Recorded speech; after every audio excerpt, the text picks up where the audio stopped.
ஒரு விண்ணப்பம் நடிகர் சங்கம் சார்பாக. இன்னும் 3 மாத காலகட்டத்தில் நாங்கள் வந்து கவலைப்படாதீங்க, டைம் கன்ஸ்டன்ட் இருக்காது. அந்த நாங்கள் கட்ட போகிற அந்த ஆடிட்டோரியம் நாங்கள் திறப்பு விழாக்கு அப்புறம் உங்களுக்கு எந்த பிரச்சனையும் இல்லாமல் சின்ன திரைப்படம் இப்போ எந்த திரைப்படமாக இருந்தாலும் உங்களுக்கு பயன்படும்.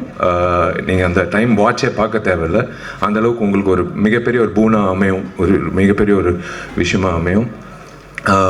தயாரிப்பாளர் சங்கம் இருக்கிறதுனால நான் வந்து நடிகர் சங்கம் சார்ந்த உறுப்பினர்கள் இருக்காங்க.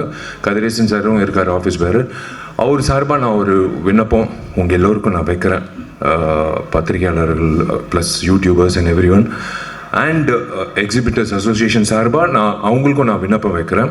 இன்க்ளூடிங் கமலா தியேட்டர் உரிமையாளருக்கும் மற்ற உரிமையாளர்களும் இனிமேல் வரக்கூடிய திரைப்படங்கள் ரிலீஸ் ஆகும்போது வெள்ளிக்கிழமை தயவு செஞ்சு ஒரு 3 நாளைக்கு மட்டும் 12 காட்சிகளுக்கு மட்டும் யாராவது வந்து ரிவ்யூ எடுக்கிறதுக்கு வராங்கன்னா, மைக்கு நீட்டிக்கிட்டு வராங்கன்னா, தயவுசெய்து தப்பாக நினைக்க வேணாம். நீங்கள் தப்பாக நினச்சாலும் I'm sorry, I have to, என் ஆதங்கத்துக்கு நான் தீக்கணும்.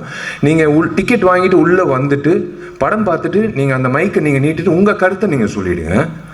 ஆனால் தயவு செஞ்சு அவங்கள வந்து ஒரு 3 days மட்டும் வெளியில் தப்பாக நினைக்க வேணாம். உள்ளார ப்ரெமிசஸ் இல்லாமல் வெளியில் அவங்கவுங்க வண்டி வாகனத்தில் ஏறி வெளியில் போகும்போது நீங்கள் அவங்கள வந்து போய் நீங்கள் வெளியில் கேட்டுக்கோங்க. அவங்களோட ரிவ்யூ கேட்க வேணான்னு நான் சொல்ல, வெளியில் கேளுங்க.